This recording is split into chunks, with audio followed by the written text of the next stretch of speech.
ሰላም ጤና ይስጥልኝ ውድ ተመልካች አድማጮቻችን፣ ይህ ኤንቢሲ ወቅታዊ ዓለም አቀፋዊ ዝግጅታችን ነው።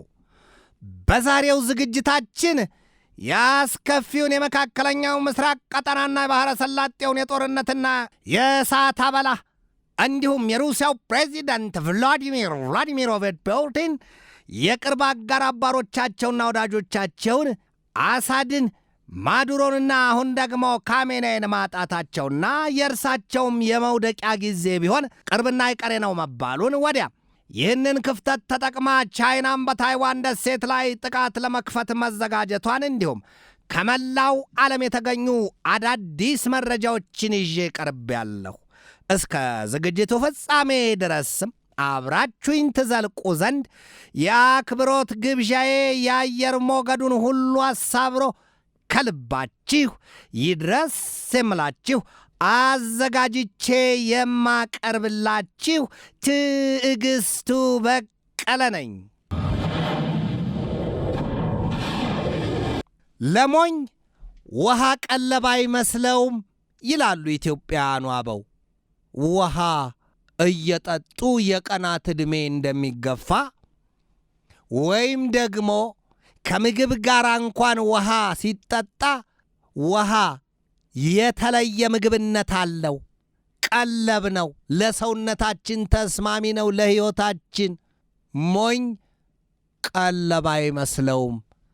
ሰላም የሚለው ነገር ለምድሪቱ ነዋሪ፣ ለዚህ አዋቂው ጠቢቡና ኃያሉ የሰው ልጅ ቀድሞ ነገር ሊጥመው አልቻለም። ለአህያ ማራይ ጥማትም እወቅ ያለው በ40 ቀኑ አትወቅ ያለው በ40 ዓመቱም አያውቅም። ሰላምን የሚያህል የህልውና የሁሉም መሠረት ሰላም ሆኖ ሳለ በሰላም መኖር የሰላምን ትርጉም የጠፋው የሰው ልጅ ዘር አዳም ራሱ በሠራው የጦር መሣሪያና ጥይት እየተጋተ ሲረፈረፍ ይታያል። አረ ለመሆኑ ከሰው ልጅና ከሀብት ቀድሞ የተፈጠረው ማን ነው? ሀብት ስለ ሰው ልጅ ወይም ሀብትን ያገኘው ሰርቶ ያመጣው የሰው ልጅ ነው። ለዚያ ገንዘብ ሲሉ የራስን ሃንጡራ ሀብት ሳይቀር ሰባራ ሰንጣራውን እየቸበቸቡና እየሸጡ የጦር መሣሪያና ጥይት ሸምቶ በገዛ ወገን መሰሉን ለማጥፋት የሰው ልጅ በሰው ልጅ ላይ የሚዘምትበት ምክንያቱ ምንድን ነው? በሰላም ሰርቶ ያኛው ያለውን ሀብት ይሄኛው ማግኘት አይችልም ነበር ወይ? ከየትኛው ዓለም ከየትኛው ማማ ላይ ቆሞ ቢያየው ነው እየቋመጠ የሰው ልጅ ደም አፍስሶ ከደሙ ላይ ጥሬ የሚለቅመው? ሰላም ካለ ሁሉም አለ። ነገር ግን እኛም ከልባችን እስከ ዓለማችን ሰላም እያልን የምንለፍፈውን ሰላም የሚሰማው ታጣ። ሰሚ ጆሮ ያለው ይስማ ይላል መጽሐፍ። ምን ያደርጋል? መስማትን ይሰማሉ አያስተውሉም ይላል መጽሐፍ። ሰላም የሰላምን ትርጉም የጠፋበት አስቸጋሪ የሂሳብ ስሌት የሆነበት የምድሪቱ ነዋሪ የዓለማችን ሰው ትልቁ ፍጡር መንግሥታት ስለ ሰላም ከማለም ስለ ሰላም ከመትጋት ይልቅ ስለ ጦርነት እያለሙ ውሎና ዳራቸው የጦርነት ስሌት ሆኗል። ስለ ሰላም ይሰበካል፣ ጦርነት፣ ጥላቻና መለያየት ይኖራል በዚች ምድር። ሰላምን የተረዳት ማን ነው? ምድር ከ8 ቢሊዮን በላይ ነዋሪ ሰዎችን ይዛለች። ሰላም ከሌለ ምን ያደርጋል? ማንም ያኘከውን የጎረሰውን አይውጠው። ማንም የሚያንጎላጀውን እንቅልፍ አይተኛው። ማንም ታሞ በጣር ላይ ያለ ሰላማዊ ረፍትን አያገኝም። እየነገሩት የሚረሳ እየቀለቡት የሚከሳ ሰው የዘመናችን ሰው ቢለመን ቢነገር ቢመከር ቢማር ስለ ሰላም ያልተረዳ የሰው ልጅ ዘር አዳም ዛሬ ብጥብጥን መርጦ ራሱ ባመጣው የእሳት ዶፍ ዝናብና ጎርፉ እሱ ቶሎ አይነካም። የሚበሉት ሌሎች ሰላማውያን ናቸው።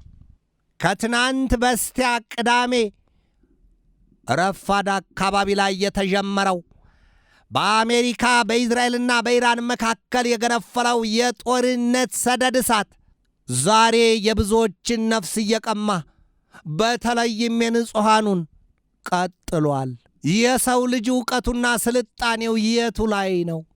ጦርነት ንጹሐንን ከወንጀለኛው ለይቶ የማይጠፋበት አስከፊ የእሳት መድረክ ነው። በጦርነት ለገዛ ሀብታቸው ሰርተው ላገኙት ሀብታቸው ሳይቀር ደማቸው የሚፈስ በግፍ የሚቀሉት ብዙዎች ናቸው። ሆድ ይፍጀው ብሏል ድምፃዊው። ቤት ይቁጠረው። ዘመን ይምጣ። ዘመን በተለዋወጠ ቁጥር የሠራነው ወንጀልና መልካም ሥራ ሁሉ በየመዝገብ ሰነዶቻችን መውጣቱ አይቀርም። ነገር ግን ዘር አዳም ከጦርነት ይልቅ ሰላም ሲሻል ከሰላም ይልቅ ጦርነትን መርጦ እየገሰገሰ ነው። መጨረሻው ግን ጥፋት። የፈሩት ይደርሳል፣ የጠሉት ይወርሳልን የሆነው በመካከለኛው ምስራቅ ቀጠና ምድር የተከፈተው ግዙፉ ጦርነት ሲጀመር በእስራኤል በአሜሪካና በኢራን መካከል መሆኑ ሲነገር፣ ዛሬ ላይ ግን በቀጠናው ወደ ግዙፍ ጦርነት መስፋፋቱ እየተገለጠ ነው። ጦርነቱ በቀጥታ በዚያ ባሉ ሀገራት ላይ የቀጥታ ጥቃት ተጀምሮበታል። ባህሬን፣ ኩዌት፣ ኢራቅ፣ ሳውዲ አረቢያ፣ ኳታር እነዚህ ሰለባዎች ናቸው። ለምን? ምን ባጠፉ? አይጥ በበላ ዳዋ ተመታ። ምን ባጠፉ ነው ስንል ነገሩ ወዲህ ነው። እነዚያ ሀገራት በደህናው ቀን የልዕለ ኃያሏን ሀገር የአሜሪካን የጦር ማዘዣ ሰፈሮች የፈቀዱ ናቸው። በዚያ አሉ። ኢራን ደግሞ ውድና የማከብራችሁ ጎረቤቶቼ የአረብ ሀገራትና አጎራባቾቹ የባሕረ ሰላጤው ሀገራት ሆይ በእኔ ላይ አንዳች ጥቃት ቢፈጸም ወይም ቢከፈት በቀጥታ በእናንተ ምድር ያሉ የአሜሪካና የጠላቶች የጦር ማዘዣዎችን አያርገኝ። በቀጥታ ኢላማ አደርጋቸዋለሁ። በቀጥታም የእሳትና አሲድ የመርዛ በላይ ይወርድባቸዋል ስትል በተደጋጋሚ አስጠንቅቃለች። በተደጋጋሚ ምናልባትም ከአንድ ወር በላይ ለዘለቀ ጊዜ በዚሁ በዓለም አቀፉ ወቅታዊ ዝግጅትና በዓለም አቀፉ ትንታኔ ዘገባ ላይ በጥልቀት ዳስሸዋለሁ። በመጨረሻው ከትናንት በስቲያ ቅዳሜ ጦርነቱ ሊገነፍል በዋዜማው አርብ አመሻሽ ላይ በሄደው በኤንቢሲ ወቅታዊ ዓለም አቀፋዊ ዝግጅት ላይ የነገው ቅዳሜ ቀን አስፈሪ ነው ተባብለን መለያየታችንን አስታውሳለሁ። ጦርነቱ ትንቢት የሚፈልግ አልነበረም። በኢራንና በአሜሪካ መካከል እንዲሁም በእስራኤል የተካረረው ውጥረቱ በአንዲት ጥቂት ነገር እንደሚበጠስ ይታወቅ ነበር፣ ይታይ ነበር። ድርድር፣ ውይይት ይሉት ነገር የመፍትሔ ሳይሆን የቋጠሮ ማካረሪያ ሆኖ እንደቀጠለ አይተናል። አፍ ያለው ጤፍ ይቆላል የሆነበት የዚያ የሦስቱ ሀገራት ሦስተኛ ዙር ድርድር ከዚያም ቀደም የነበሩት የአምስተኛ ዙር ድርድር ድረስ ተደርገዋል የተባሉት የማይተማመን ባልንጀራ በየወንዙ ይማማላል። አደራዳሪዎቹ ሀገራት በበኩላቸው ገንቢና ተስፋ ሰጪ ድርድር ተደርጓል ወይም ተካሂዷል፣ በቀጣይ ይቀጥላል ሲሉ ለዜና ፍጆታ ይገልጡ ነበር። ነገር ግን እውነቱን ተናግሮ ከመሸበት ማደር ይላል ያገሬ ሰው። ኢራን በበኩሏ በድርድርና በውይይት እያሳበቡና እያመካኙ አመካኝተው በሏትን አድርገውኛል። ከዚህ ቀደም በሰኔ ወር 12 ቀናት ጦርነት፣ በዚያ ጦርነት አሉ የኢራኑ የውጭ ጉዳይ ሚኒስትር ሰይድ አባስ አራግቺ፣ በዚያ በ12 ቀናት ጦርነት በድርድር ሂደት ሳለን አምስተኛ ዙር ድርድር ተካሂዶ ስድስተኛው በተቀጠረበት አጋጣሚ ሌሊት ላይ ነው ከኢዝራኤል ጥቃት የተጀመረው። አሁን ግን እንደሱ አይሆንም፣ እኛም አውቀናል፣ ጉድጓድ ምሰናል፣ ይህ አይደረግም ሲሉ በተደጋጋሚ ገልጠዋል። እስራኤልና አሜሪካ በጣምራ ጥቃታቸው ቅዳሜ ማርፈጃው ላይ ኢራንን በእሳት አበላቸው አበቋት። ኢራን የሚዋዛ አይደለችም፣ ተዘጋጅታለች።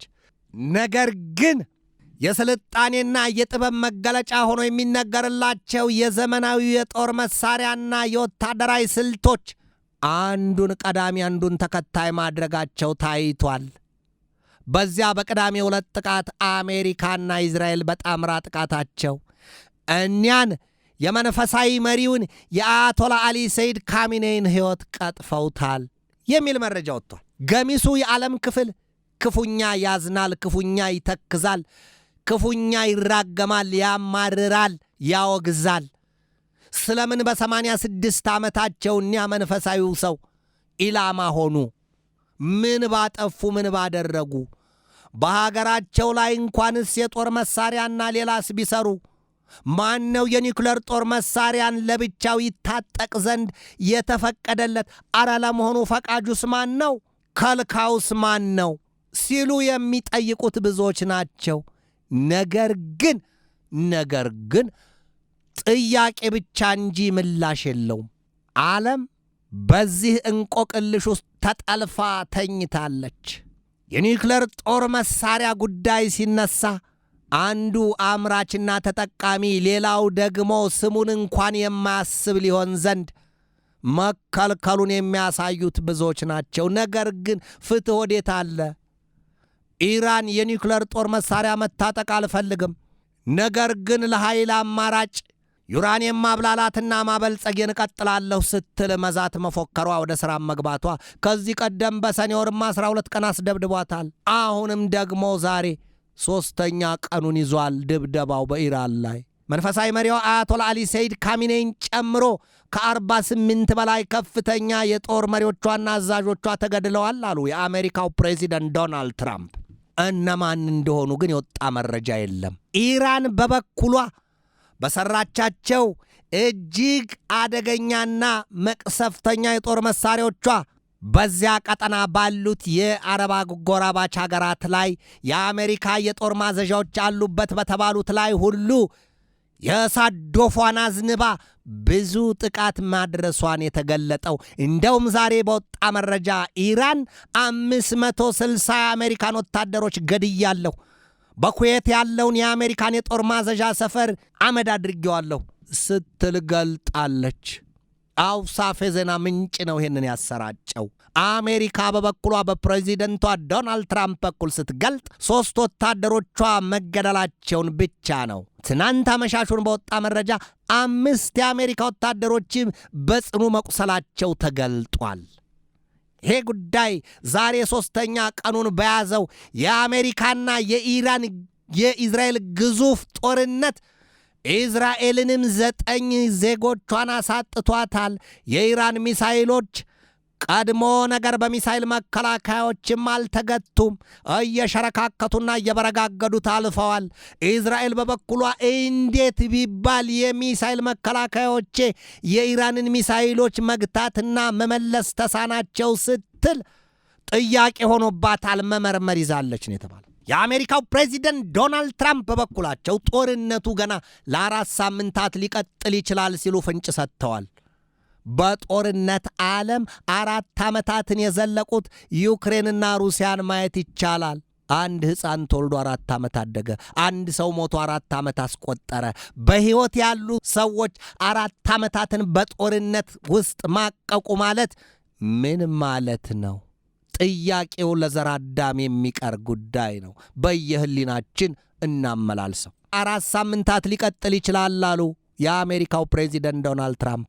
መጥኔውን ይስጣት ኢራንም ብትሆን የዋዛ አልሆነችም፣ ልትንበረከካ አልፈለገችም። ቀድሞ ነገር በሞቱት በእኛ በ86 ዓመቱ መንፈሳዊ መሪዋ 30 ዓመታትን ሙሉ ላሻገሯት መሪዋ በሳቸው ምትክም ሌላ መንፈሳዊ መሪ መርጣለች፣ ሰይማለች። ይሄ በኢራን ያለው የመንግሥታዊ ሥርዓት ይቀጥላል። ንክቻ አባቢላዋ ልጅ ነው የሚሉት የኢራኑ ፕሬዚደንት ማስዑድ ፔዜሽኪያንም የኢራን ጦር ኃይል ዋና አዛዡም የኢራኑ የውጭ ጉዳይ ሚኒስትር ሰይድ አባስ አራግቺም በተናጠል በሚሰጡት መግለጫቸው ሁሉ ኢራናውያን ለሉዓላዊነታቸውና ለክብራቸው የሚሰስቱት ለነገ የሚሉት ሕይወት የላቸውም፣ ይሰዋሉ። አለቀ። ከዚህ በላይ ሞት፣ ከዚህ በላይ ውርደት የለብንም።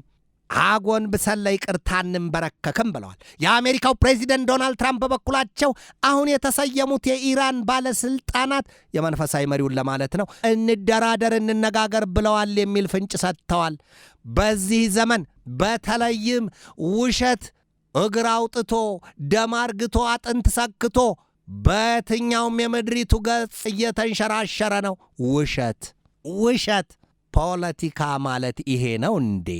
እውነት የማይነገርበት ቀድሞ ነገር እውነትን የማያውቅ ኃይል ነው ወይ የተሰለፈበት የፖለቲካው አሰላለፍ ላይ ሲሉ ትችታቸውን የሚያጎርፉትም ብዙዎች ናቸው። ለራሳቸው ይቀመጥ ለፖለቲከኞቹ።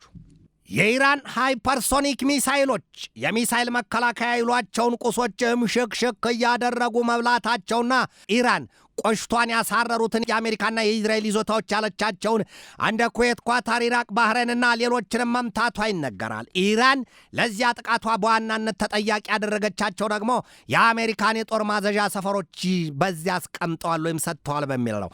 ኢራን ዛሬ ላይ የሚዘንብባትን የቦምብና የሚሳይል እሳት ከምድር ከባህርና ከአየር ቢከፋባትም የበቀልና ያጻፋ ምላሿን በተገቢው እየሰጠች መሆኑን ተንትነው የሚያሳዩት ብዙዎች ናቸው። የአሜሪካው ፕሬዚደንት ዶናልድ ትራምፕ በኢራን ላይ ጦርነት ባወጁ ማግስት ከቤተ መንግሥታቸው ዋይት ሃውስ ሲመለሱ ሁለት ጥያቄዎች ቀርበውላቸዋል የተባለው አንዱ አረ ለመሆኑ በኢራን ያለዎት ዓላማ ምንድን ነው የሚልና እውን አያቶላው አሊ ሰይድ ካሚኔይን ከተገደሉ ወይም ከሞቱ በኋላ ኢራንን ማን እንዲመራት ይፈልጋሉ የሚሉ ጥያቄዎች ናቸው። ጥያቄው የቀረበላቸው ዶናልድ ትራምፕ ግን በቀጥታ ጥያቄዎቹን ከመመለስ ይልቅ በሮዝ ጋርደን ለቶማስ ጄፈርሰንና ለቤንጃሚን ፍራንክሊን የቆሙላቸውን ሐውልቶች ነው ያደነቁት ነው የተባለው። ትራምፕ አሉ unbelievable status። ጋዜጠኞቹ ግን ጮኸው መጠየቃቸውን ቀጠሉ ይላል ዘገባው። ትራምፕ አሏቸው ጋዜጠኞቹ መለስ አሉና you will see come and look at them። ፍየል ወዲያ ቅዝምዝም ወዲህ እጅግም ስለት ይቀዳል አፎት ይላሉ ኢትዮጵያውያኑ። አንደኛው ጋዜጠኛ ደግሞ ጠየቃቸው እንዲህ ሲል ለመሆኑ በኢራን ያጻፋ ጥቃት ለተገደሉት የአሜሪካ ወታደሮች ቤተሰቦችስ የሚያስተላልፉት መልእክት አለዎትን ይላቸዋል። ትራምፕ በዚያ ጊዜ የእውነት ባነኑ ይላል ዘገባው። ትራምፕ just walked away። ለወትሮም ሰውየው አወዛጋቢ ንግግሮችን ይናገራሉ ይሏቸዋል። ይሁንና ግን ትራምፕ ያሻቸውን ከማድረግ የሚገድባቸው ምንም የለም ነው የሚባለው። አሁን የዚያ የመካከለኛው ምስራቅና የባሕረ ሰላጤው ቀጠና ሀገራት ምድር ጉዳይ ከእጅ ያመለጠ እንቁላልን ሆኗል። በዚያ መካከል እንደ ተወዳጁ የእንግሊዝ ፕሪሚየር ሊግ የእግር ኳስ ጨዋታዎች ይሄና ያ ያሸንፋል ሲሉ መዘባበትና መሳለቅ ይዘዋል የሚባሉት ህልቆ መሳፍርት የላቸው። አሜሪካ ከቅዳሜ ማለዳ በጀመረው የእስራኤል የአሜሪካና የኢራን ጦርነት 3 ወታደሮቿ እንደሞቱባትና 5 ደግሞ በጽኑ እንደቆሰሉባት ስትገልጥ የኢራን ጦር ኃይል ደግሞ ይላል የለም የገደልኳቸው የአሜሪካ ወታደሮችም ቁጥራቸውማ 560 ነው ይላል። ከዚያም ውጭ የኢራን ጦር ኃይል በኩዌት ያለው የአሜሪካ የጦር ማዘዣ ሰፈር ሙሉ በሙሉ ዶግ አመድ ሆኗል ሲል ይገልጣል። ዛሬ በዚያ ቀጠና ላለው ቀርቶ ጦርነት የሰውን ልጅ ሕይወት የሚሰዋበት፣ አካል የሚጎድልበት፣ ደም የሚፈስበት አዋጅ ነጋሪት ተጎስሞበታል፣ ሰራዊቱ ከቶበታልና ኢዝራኤል ለ100,000 ተጠባባቂ ኃይሎቿ የክተት ጥሪ አቅርባለች ነው የተባለው። አሜሪካ በበኩሏ ሰርታ ያስቀመጠቻቸውን የጦር መሳሪያዎቿን ቅባት እያጠጣችና እየወለወለች አዲሶቹን ማውጣቷን የተሰማው America's new missiles could end that hypersonic threat.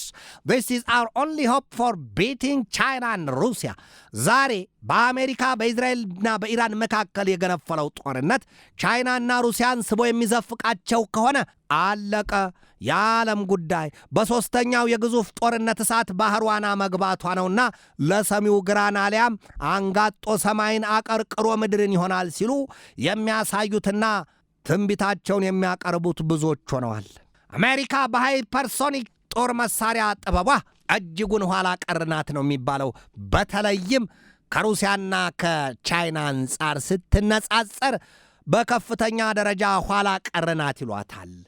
ይሄ በጊዜው ወደፊት አንድ ርዕሰ ጉዳይ ይዤ የምመለስበት ይሆንልኝ። ነገር ግን ትራምፕ እኛን የ86 ዓመቱን የኢራኑን መንፈሳዊ መሪ አያቶላ አሊ ሰይድ ካሚኔይ በተገደሉበት ቀን ምንድን ነው ያሉት ዛሬ ሲገልጡ I got him before he got me። አዎ 2 ጊዜ ሊያስገድለኝ ሙከራ አስደርጓል፣ እኔ ግን ዛሬ አገኘሁት። ከዚህ ቀደም በኢትዮጵያ እንዳባባል አለ። እነርሱ ለምሳ ሲያስቡን እኛ ቁርስ አደረግናቸው። አባባሉ ጥልቅ ይዘት ያለው ጉዳይ ነው። ሳይቀድመኝ ቀደምኩት። ኢራን በቅርብ ጊዜ በሠራነው ዓለም አቀፍ ትንታኔና የዚሁ የኤንቢሲ ወቅት ዓለም አቀፋዊ ዘገባችን ላይ እንደተመለከትኩት በተደጋጋሚ ኢራን በይፋ የአሜሪካው ፕሬዚደንት ዶናልድ ትራምፕን እገድላቸዋለሁ ስትል በአዋጅ ማስነገሯ የሚታወስ ጉዳይ ነው። ነገር ግን እገድላለሁ ሲሉ መሞት አለ ይሏል ኢትዮጵያውያኑ አበው። ታዲያ ዛሬ የሆነው የተገላቢጦሹ ሆነ። ነገር ግን ጦርነቱ ቀጥሏል። በጦርነት ዓለም በቅጽበት ውስጥ ወይም በሽርፍራፊ ወይም በማይክሮ ሰከንድ ይሉት ነገር የሚከሰተው ጉዳይ አይታወቅም። የጥይትን ፍጥነት ያስታውሷል። እዚህ ጋር አልሞ እየተኮሰ እየገደለ እዚሁ ጋር ሲመታና ሲወድቅ ይታያል። ይሄ ቅጽበታዊ ጉዳይ ነው። አለሁ ማለት ከንቱ ይላሉ ኢትዮጵያውያኑ። ታዲያስ ነገና ተነጎዲያ ጦርነቱ ለ4 ሳምንታት የሚቀጥል ከሆነ ትራምፕ እንዳሉት በጥይት የሚወድቀው ሰው ብዛቱን ከወዲሁ ማስላት ይቻል ይሆን ወይ? የለም። ትራምፕ ምንድን ያሉት ያጋጥማል። የሚጠበቅ ጉዳይ ነው። ወደፊትም ሞት አለ። ዛሬ 3ቱ የአሜሪካ ወታደሮች መሞታቸውን ቀድሞ የምናውቅ ነበር። ገና ሌሎች ብዙዎች ሊከተሉ ይችላሉ የሚል አዝማሚያ ያለው ንግግርን የተናገሩት። ዛሬ አሜሪካ ከሰራችው ሌሊቱን ሌላውን አንዱን እንመልከት።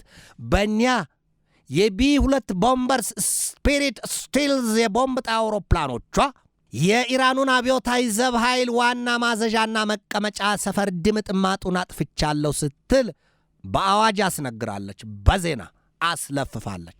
ከእንግዲህ አለች አሜሪካ፣ ከእንግዲህ የኢራን አብዮታዊ ዘብ ኃይል እነርሱ በእንግሊዘኛ ምህጻረ ቃሉ IRGC ይሉታል። ይሄ ኃይል ከእንግዲህ መቀመጫ መቆሚያ የለውም፣ ሀገረ ምድር ላይ መቀመጫ የለውም ሲሉ የአሜሪካ ጦር ኃይል መሪዎች ተናግረዋል። የኢራን አብዮታዊ ዘብ ኃይል በበኩሉ ያችን የአሜሪካዋን የጦር አውሮፕላን ጫይ መርከብ አብርሃም ሊንከንን አበጥሪያታለሁ ሲል መግለጫ ሰጥቷል። በ4 ባለስቲክ ሚሳይል አንኩሪያታለሁን ያለው ነገር ግን የአሜሪካ ጦር ኃይል መሪዎች የለም እንኳንስ መርከቢቱ ልትመታና የተተኮሱት ሚሳይሎች የተባሉት ከባህሩ ውሃ ላይ እንደ ሲጋራ እየወደቁ ጠፍተው የለም ወይ አጠገቡ አልደረሱም ሲሉ መግለጫ ሰጥተዋል። ኢራን ዳግም ትገልጣለች። 3 የአሜሪካና የእንግሊዝን የነዳጅ ጫይ መርከቦች በሆርሙዝ ወሽመጥ አጋይቻቸዋለሁ፣ አመዳቸውን በዚያ የውሃው አካል ላይ ነስንሸዋለሁ ስትል መግለጫ ሰጥታለች። ዞር ይሉና አሜሪካና እንግሊዝ ያሉትን እንስማ። አሜሪካ በበኩሏ የለም ያንን የሠራሁት እኔ ነኝ፣ የኢራንን የጦር መርከቦች አጋይቼ ከውሃው ከርስ ዶያቸዋለሁ። እንግሊዝም በተመሳሳይ የኢራንን የጦር መርከቦች ስለ መምታቷ ትናገራለች። እንግሊዝ ከዚያም ታልፍና አሜሪካን የእንግሊዝ የጦር ሰፈሮችን መጠቀም ትችላለች ኢራንን ለመደብደብ፣ እኔም አብሬና አብሬ ቆማለሁ የሚል አቋሟና ውሳኔዋን ዛሬ በጠቅላይ ሚኒስትሯ ሰር ኬር ስታርመር አንደበት ገልጣለች። ኢራን አልበገር አልቀመስም ብላለች። ከብልህ ጠበቃ ሞኝ ለራሱ ያውቃል ይሏል አበው። ታዲያ ዛሬ በኢራንና በአሜሪካ በእስራኤል መካከል ያለው ጦርነት ይብሱን እየተስፋፋና አድማሱን እያሰፋ ሌሎችን እያነካካ መቀጠሉ የማይቀር ጉዳይ ነው። ይሄ ሆኗል፣ ይሄ ተሰምቷል ነው የተባለው። የማታ ቆሻሻ ከመንካቱ የማነካካቱ ስለ ሰላም የሚጮህ አንድ ድምፅ ግን አልተሰማም። ሁሉም በየጎራው በየወገኑ ለይቶ የመቆሙ ነገር እየታየ ነው። ፍንጩ አለ።